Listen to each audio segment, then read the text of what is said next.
easy busy. أنا عندي كل الأسئلة اللي سألتوا لي إياها.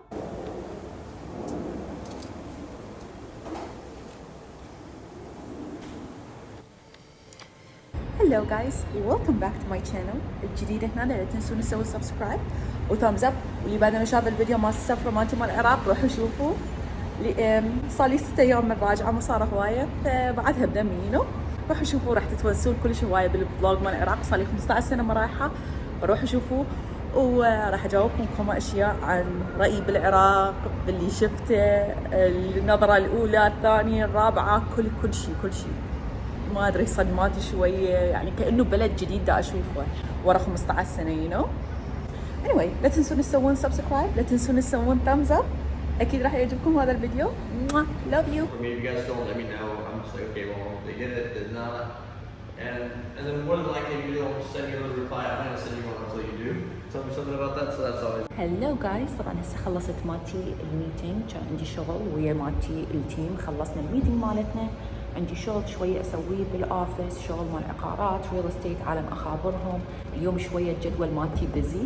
أنا شو وقت رجعت تقريبا صار لي 6 أيام من راجعة من العراق، وبعدني بصراحة تعبانة واشتاقيت هواية للعراق. ما أدري، شعور كلش غريب، لأن أنا من رحت للعراق كنت أريد أرجع واشتاقيت لحياتي هنا. رجعت هنا اشتاقيت للعراق والونسة والأهل وكل شيء.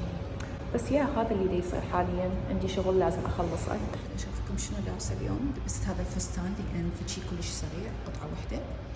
اكيد البوتس مالتي لبسه بسيطه. That's it.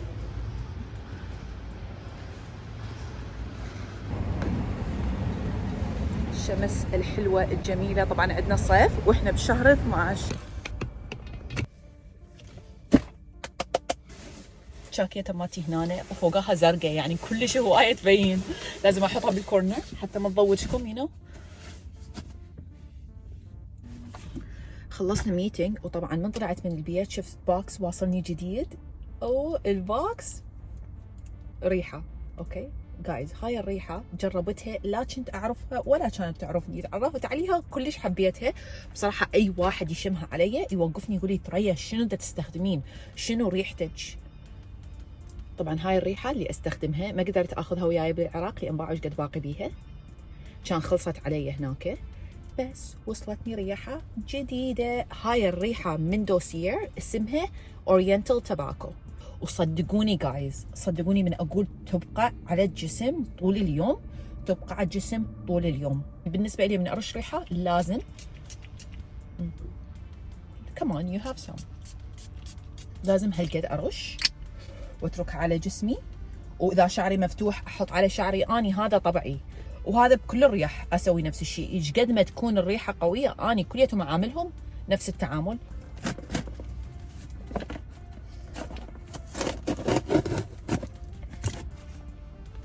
وطبعا اذا تجيني كوما اسئله ثريا شنو نوع الريحه، احفظوها دوسير، وراح اترك لكم اللينك ومعلوماتهم بالديسكربشن بوكس، لان تجيني اسئله حتى على الانستغرام شنو اسم الريحه. دوسير هذا. وعندي وياهم هم ديسكاونت كود، استخدموا الديسكاونت كود. كل شيء بالديسكربشن بوكس بصندوق الوصف، يعني مسويت لكم اياها سهله شويه. وياهم الرياح، بس خلي اشوف شنو جبتهم. جبت وحده اسمها ماسكي اوك ماس، ومالتهم الانسبايرد باي كريد ايفنتس ايودا برفيوم. فاتصور هذا السبب اللي خلاني اختارها، لان شفت الانسبريشن مالتها من كريد، وكريد رياحهم تكون جدا قويه. عندي بعد باكسين. هاي عندنا وودي ساندل وود، تشوفون تجي وياها الورقه مالتها والمعلومات هنا شنو بيها. اورينتال تشيري، راح اسوي عليها جيف اواي، فراح اعطيها لاحد. رابح واحد لازم يكون مسوي سبسكرايب لهذا الشانل، يسوي لي فولو على الانستغرام، ويترك كومنت جوا. الكومنت جوا شنو الكومنت؟ حطوا هذا الايموجي. اللي يحط هذا الايموجي بالكومنت مالته معناها هو يدخل للمسابقه. بس من تحطون هذا الايموجي بالكومنت لازم تكونون مسوين سبسكرايب لهذا الشانل، ولازم تكونون مسوي لي فولو على الانستغرام. اوكي، حطوا هذا الايموجي بالكومنت، فمعناها انتم تدخلون المسابقه. ادزلكم 2، الرابح يحصل ريحتين من دوسير. هاي الريحة اللي هي اورينتال تشيري. هاي الريحة الثانية اللي راح اسوي لها جيف اواي اللي هي وودي ساندل وود. الرابح راح يحصل الريحتين وهو بكيفه، يعني يتونس بيهم، يعطيهم الأحد. ادخلوا بالمسابقة ايزي بيزي. رابح واحد، علبتين دوسيير. راح تحبوهم، مستحيل ما راح تحبوهم لان انا اوريدي واقعه بالحب. بس اللي يربحهم لازم تسووا لي تاج، اوكي؟ لازم تسووا لي تاج على الستوري مالتكم، ولو كتبوا لي شكرا، يعني هيك بس جاملوني. ما اعرف انا منو اللي راح يربح، بس اداوكم يعني على الاقل جاملوني، اوكي؟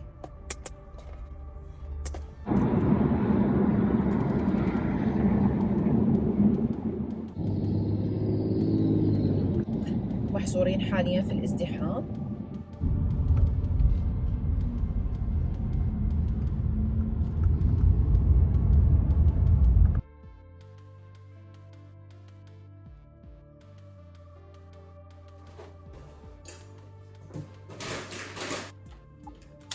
Hello from the other side.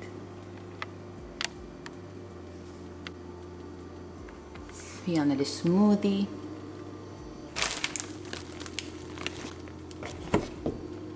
بنانا والبيريز، واكيد هذا.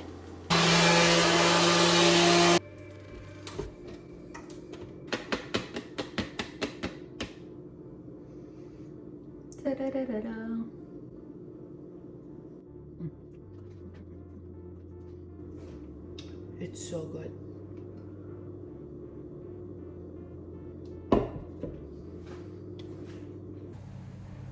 ترست بطني بس لازم اخلصها، اني مستحيل ما اخلص مالتي السموذي. Cheers.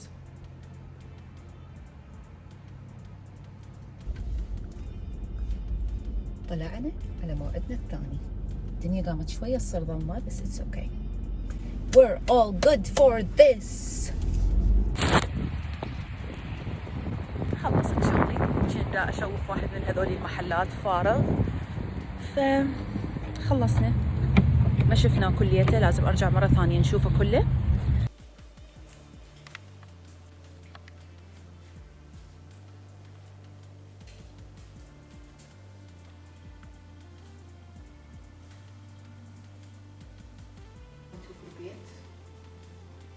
بدنا طبعا clean skin, clean food.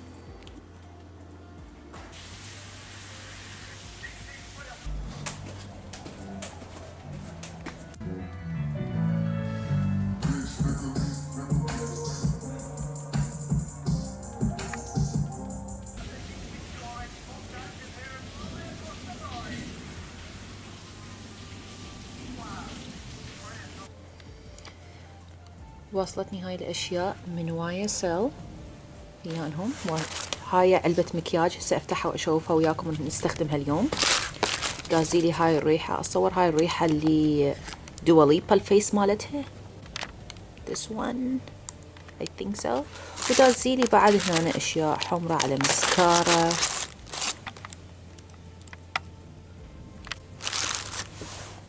thank you YSL, love you guys. اليوم راح تصير 6 أيام راجعة من العراق، ف it's perfect timing. وأريد صدق أجاوبكم من كل قلبي لأن أنا صار لي 15 سنة ما رايحة من العراق، يعني ما أدري، حسيت إنه بلد جديد بحياتي ما شايفته. حتى الذكريات مالتي تختلف كلش هواية عن الحقيقة، فصدق عبالك أول مرة أروح العراق بحياتي لأن كلش تغير العراق خلال هاي ال 15 سنة اللي أنا ما رايحت له ولا شايفته ولا حتى ساعة نازلة بالمطار. أبد ما نازلة العراق.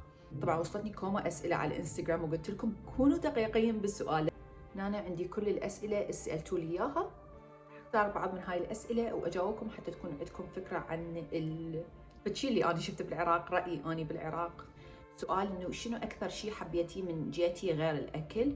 اكثر شيء حبيته احس انه طيبه الناس على بعض. شفت انه اكو كوما عالم تساعد بعض، شوفت اهلي، شوفت اقاربي، ما شفت فد شيء بصراحه بالعراق كلش حلو. سوري اذا هاي الاجوبه مالتي يمكن تقهر بعض العالم او تجرح بعض العالم، بس انا راح اكون كلش صريحه باجوبتي لان ما تخيلت العراق بهاي الطريقه. انا بصراحه ذكرياتي احلى من اللي شفته، هاي النقطه يعني لازم تفهموها. ذكرياتي عن العراق كانت بهواية أحلى عن اللي أني شفته بالعراق. السؤال اللي وراه يقول إنه تونست أني بالعراق؟ فأني ما رحت على مود ونسة، بس إذا تونست من 1 ل10 أقول 3 بشوفة الأهل، الأكل الطيب. بس أكيد أكو كوما أماكن بالعراق أنا بعدني ما شايفتها، ترى أنا رحت بس بغداد على قد إذا تحسبوهم. أنا صدق شفت بغداد خلال 3 أيام فقط، لأن أيام الباقية قضيتها معاملات وأوراق ووزارات حكومية، فما شفت هواية. أتمنى إنه هذا جاوب سؤالكم. طبعا شنو كان شعورك أول ما وصلتي للعراق، وشنو رأيك يعني بنظرة الأولى للعراق؟ بصراحة كانت صدمة، شوية انقهرت، لأن مثل ما قلت لكم أنا بمخيلتي العراق كان أحلى، يعني based on my memories، يعني ذكرياتي قبل ما أترك العراق كان شكل العراق وترتيب الشوارع، وخلينا نقول مالتي النيبرهود اللي هي المكان اللي أنا ساكنة بيه، الأماكن مال المدرسة مالتي، أنا كنت أروح للحريري الأساسية، كلها كانت أحلى. فالعراق قبل بالنسبة لي من أني كنت عايشة بيه من كنت صغيرة أحلى من هسه حسيته كلش هوسة. وأكثر شي ضوجني هو وساخة الشوارع ووساخة المدينة، يعني ماكو داعي نشوف بلاستيك، ماكو داعي نشوف وسخ مال العالم، مو وسخ الشجر، مو وسخ الطبيعة، لا وسخ عالم. هذا فشي كلش يضوج من تشوفوه انتو ببلدكم وبأي مكان، فشي مزعج أصلا للنظر. فمخربين صورة العراق أحس بهذا الشيء. أني دا أعطيكم يعني بصراحة، أني دا أعطيكم حكي عن بلدي اللي أني كنت كلش متحمسة أروح العراق. ما تخيلون الحماس اللي كان بيه إنه أروح العراق وأشوف شلونه، لأن كل العالم من كنت أقول لهم إنه أنا راح أروح العراق كلها قالت لي راح تتونسين ونسة مو طبيعية. بس أني كلش انقهرت من شفت صورة العراق. يعني أوكي أتونس ويا الأهل ويا الأقارب الأماكن الترفيهية، بس هاي ونسة تنسي أوكي، والوضع عرفتوا، والصورة يعني الأمبينس اللي أني بيها، المحيط مالتي ما حلو كان، عرفتوا؟ رأيي بكل صراحة يعني. ليش طبعا كومنت جتني اسئله، ليش ابوك بالعراق؟ ليش ما يجي يعيش وياكم؟ ابويا مقيم بالعراق، ممكن يحول لامريكا بعدين بالمستقبل. هل اكو احتماليه ترجعين تعيشين بالعراق؟ من وجهه نظرك مستحيل اعيش بالعراق اني. طبعا فكرت بيها من كنت هناك، قلت خلي اتخيل نفسي انه اني عايشه هنا، شلون كانت حياتي. ما اعرف، بس ما اتوقع نفسي اقدر اعيش بالعراق. اني من وجهة نظري ما احب القيود، احب الحياة السريعة، ما احب الحياة البطيئة، واحس العراق الحياة به بطيئة مو سريعة. اكو سؤال هو مجاوب نفسه، شنو رأيك بالشوارع التعبانة والبيوت المخربطة اللي مو مثل قبل؟ ابدا، بما انه انت تشتغلين بالعقار انتو جاوبتوا على هذا السؤال بنفسكم. يعني افضل اكله اكلتيها بالعراق؟ اني كلش هوايه حبيت الفلافل وكلش هوايه حبيت السمك المسقوف، وكلش هوايه حبيت اللحم بعجين والكاهي والجيمر. ورحت اماكن لبنانيه على فلسطينيه، يعني شاورما وهيك اشياء بس أنا أحب الأشياء العراقية. يعني من أني أكون بالعراق أريد آكل أشياء عراقية فقط، ما أريد آكل أي شيء شامي، لبناني، سوري، مصري، ما أريد، لأن هنا موجود عندنا، عرفتوا؟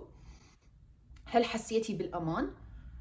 بين أهلي إيه كنت بأمان، يعني ما حسيت إنه أنا معرضة للخطر، لأن أصلا ما رحت بمكان بوحدي، ولو أنا إذا أتمشى بالشارع بوحدي لا ما أحس بأمان.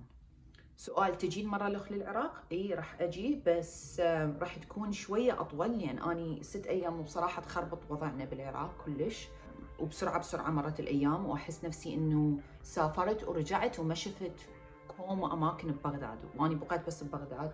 فيعجبني يعني شوية افرفر مدار العراق، اشوف اماكن حلوة، عرفتوا، حتى اغير من هاي النظرة اللي اني شفتها، اريد اغير من عندها. هنا يقول لي شنو رأيك بالمجتمع اللي قابلتيه بالشارع العراقي؟ طبعا المجتمع ما الشارع العراقي يخبل، كلها أحس عالم ما أدري، عالم خير، تحب مساعدة الآخرين. بصراحة أي واحد طلبت من عنده مساعدة بالعراق يعني was very nice. وركبت تاكسي مرة واحدة بالعراق، وكان أبو التاكسي كلش حباب، وحتى المكان ما كان يدله بالضبط، وقال ما أوصلكم إلا لباب المكان. يعني أكو عالم بعدها بيها خير بالعراق.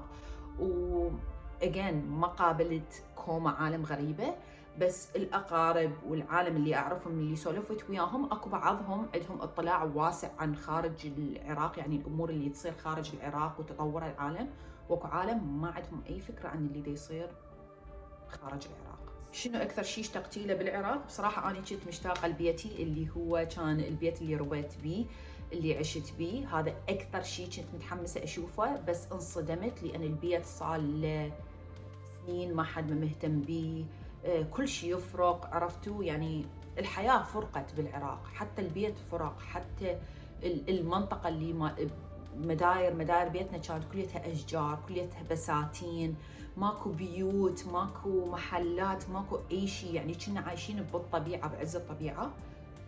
وما عرفت أني إنه إحنا دا نسوق للبيت لحد ما وصلنا للبيت، تخيلوا إيش قد المنطقة متخيلة، مع بالي إنه أنا دا أروح لبيتنا لحد ما وصلنا لبيتنا وشفت الدنيا شلون تفرق. بصراحة هذا شيء حزني، لأن حلو اكو اماكن تبقى طبيعيه وتبقى الاشجار والطبيعه بيها، وحلو اكو اماكن اللي هي اوريدي بيها محلات تتطور وتتجدد وتتعمر وتصير اماكن تجاريه، يعني لازم اكو تفرقه بين مكان تجاري مكان سكني. هي هالباليت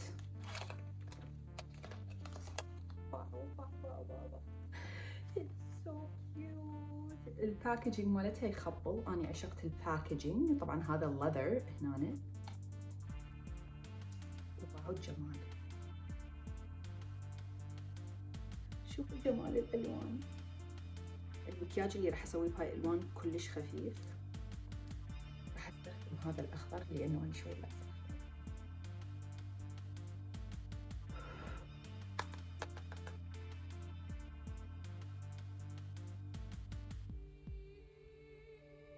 كلش حبيت هذا اللون لان تقدرون انتم تضيفون عليه وتطوقوه، ما احب الالوان اللي تكون كلش طوخ كلش بيجمنتد، انا دائما افضل اللون اللي يكون فاتح واني اضيف عليه واسويه اغمق.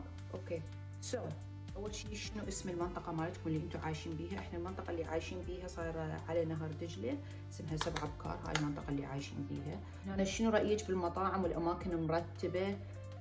مو احبك وكركوتي، اوكي اكو اماكن حلوه، اكو اماكن مرتبه، ما نقدر نكذب بهذا الشيء، حلو شفت انه هيجي اماكن موجوده، بس اجين الحياه لها كوما اشياء غير المطاعم والكافيهات. انا حلو، يمكن العراق يحتاج له فد 10 سنين ثانيه حتى انه يتطور، ما اعرف شنو رايكم انتم، كتبوا لي بالكومنت اذا انتم تشوفون انه رايي مو صحيح او تخالفوني الراي او اكو فد شيء تريدون تقولوا لي اياه، كتبوا لي اياه بالكومنت، انا راح اقرا الكومنتس، خاصه هذا الفيديو بيكم اشياء، عندنا الجيف اواي، عندنا الكومنتس، فعندكم اشياء اقراها وياكم واجاوبكم عليها. اوكي اكو سؤال انه did the food still taste the same؟ الاكل قلت لكم بعده كلش طيب. هنا انه سؤال على انه شلون كانت الفايب بالعراق، شنو نظرة العالم إلنا. حسيت انه اني غريبة حسب المكان اللي دا اروح له، اكو اماكن جدا شعبية حسيت انه اني صحيحة غريبة ونظرة العالم لي غريبة، واكو اماكن لا شوية متطورة بالعراق او ببغداد خلينا نقول تحديدا، ما شفت نفسي انه غريبة، صحيح العالم تباوع بس مو بطريقة انه تباوع بطريقه مو مريحه، عرفتوا؟ لا دا يباعون وعادي، فاكيد اللي بالمجتمع راح يعرف انه انت مو بهذا المجتمع، فهذا صار وياي. الله، هنا يقول لي شنو رايك بدوائر الدوله منظمه لو لا؟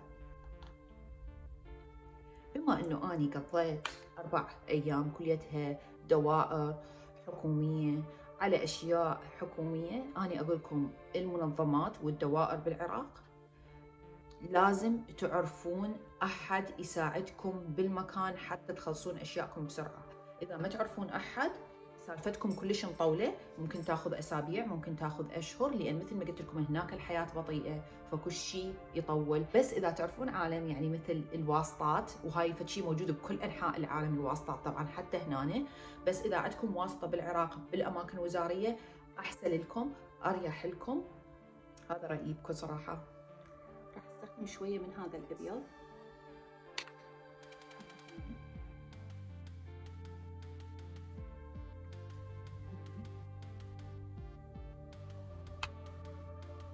دائما أحب أحط الوان فاتحه بمقدمه العين حتى تفتح عيني، لان انا احس عيوني مو كلش كبار، من احط الوان فاتحه صدق تفتح العين. هذا اللون اللي هسه دا استخدمه.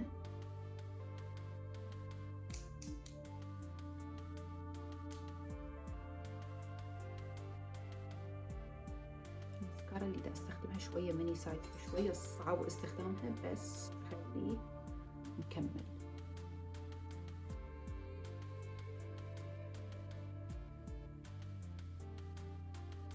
خلصت المسكارا، بقى بس لازم انظفها، بس لازم انتظرها تنشف حتى ما تتخربط. حمراء راح استخدم هذا اللون رقمه 303 من هاي الحمراء مال YSL. اوريدي حاطط له حديد.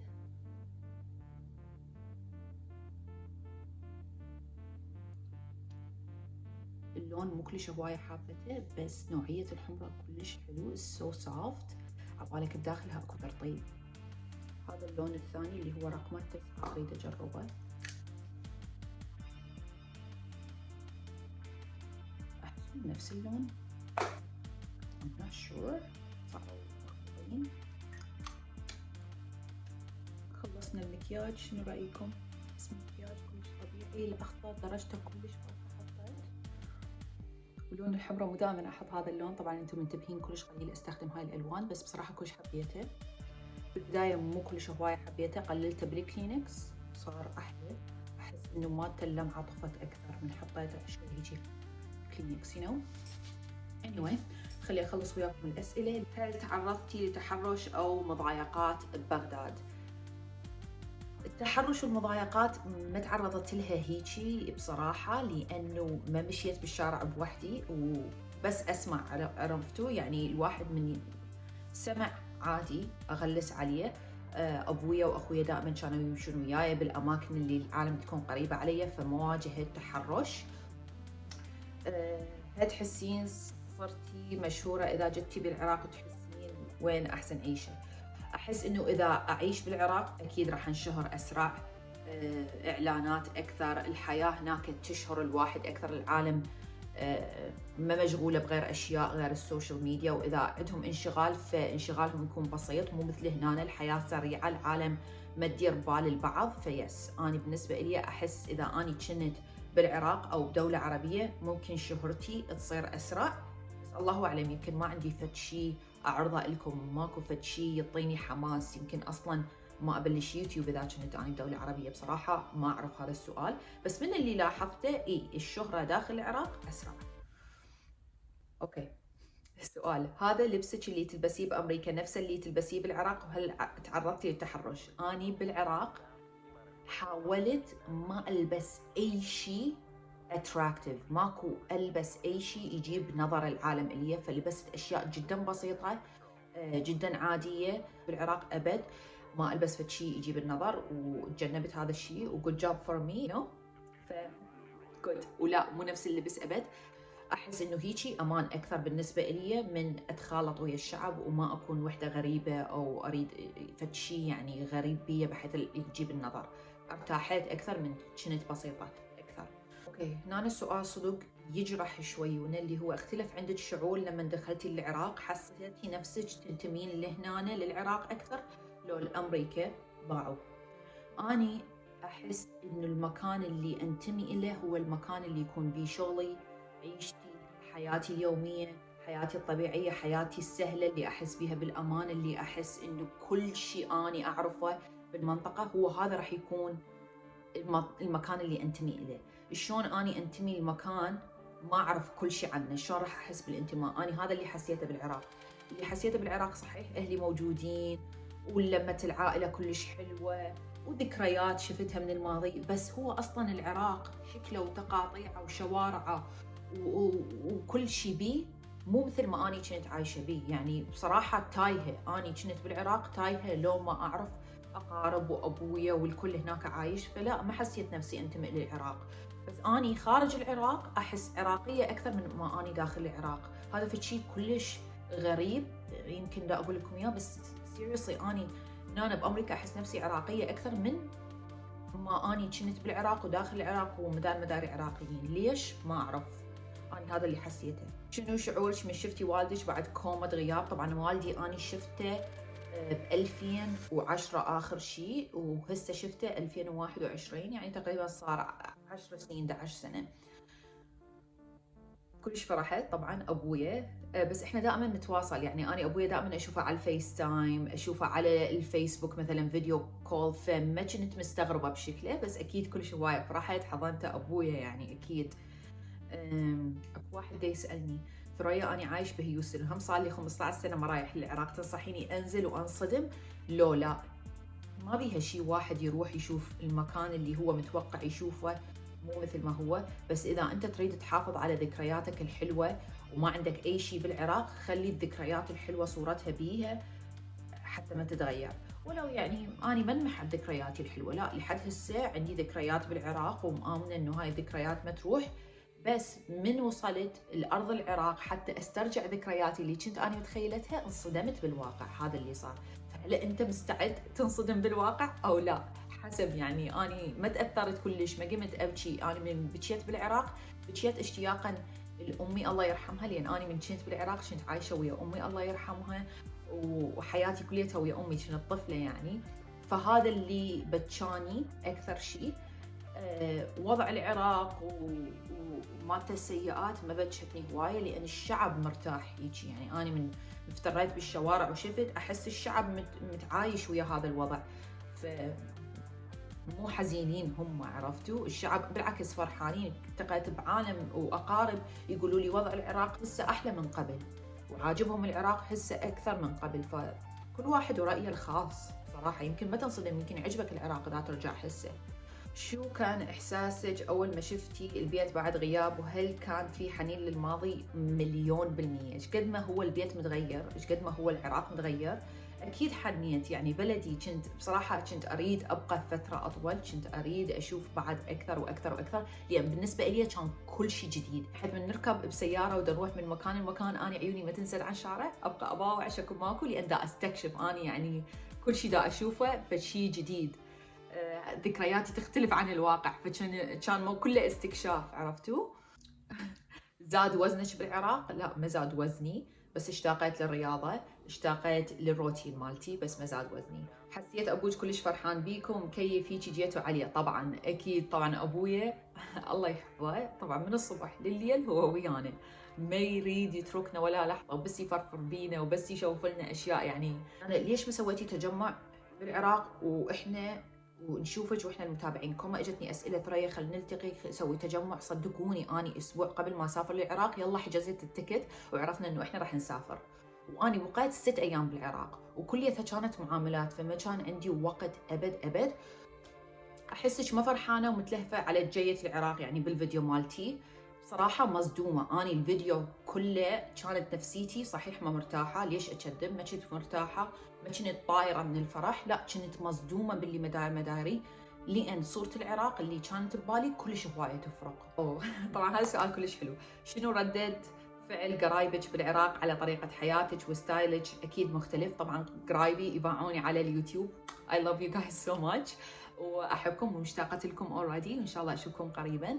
القرايب بصراحة يتابعوني على اليوتيوب فيعرفون نمط حياتي، ما كانت بالنسبة لهم صدمة انه هاي شو تفرق هاي البنية ما نعرفها، لا يعني متابعين حياتي يومياتي، اني هم اتابعهم، فما كانت صدمة كلش هواية، ما واجهت اي صعوبة. بس اكيد بسوالفنا بطموحنا بنظرتنا للمستقبل اكيد انه عندنا يعني اختلاف بهاي الاشياء، هم فتحوا عيني على اشياء واني فتحت عينهم على اشياء، عرفتوا؟ يعني كان تبادل. وحده فاهمتني تقول لي انا حسيتك مستغربه من الوضع وكلش يعني متوتره. صحيح. فهذا السؤال ليش ما اجيتي للنجف؟ المره الجايه 1,000,000% راح اروح للنجف. وحده كاتبت لي شلون قدرتي تاكلين لحمه بعجين وهو سواه بايده؟ اني بغداد عايشه وما اقدر اكل اي شيء الا يكون جفوف، ما ادير بال ابد. هنا هم عالم كلش قليل تلبس جفوف بالمطاعم والمحلات ما دام ايدهم تكون نظيفه، يعني هذا فد شيء مو الا يعني يلبسون شفوف. That's it guys، هذا كل رأيي عن العراق. أتمنى إنه جاوبتكم عن أسئلتكم، وكتبوا لي أنتم رأيكم باللي أنا حكيت عنه. توافقوني الرأي، ما توافقوني الرأي، متوقعين هاي الأجوبة لو متوقعين غير أجوبة. I don't know، أنا هذا كان شعوري. هسه لازم نطلع، وخلي أشوفكم شنو لابسة قبل ما أطلع. وأنا أحبكم كلش هواية، وأشوفكم على المرة الجاية. love you guys. لا تنسون الاشتراك بالجيف اواي، والجيف اواي راح اعطيها فد اسبوعين او نهايه السنه طبعا، لان الدنيا كلش هوايه مطر برا. راح البس هذا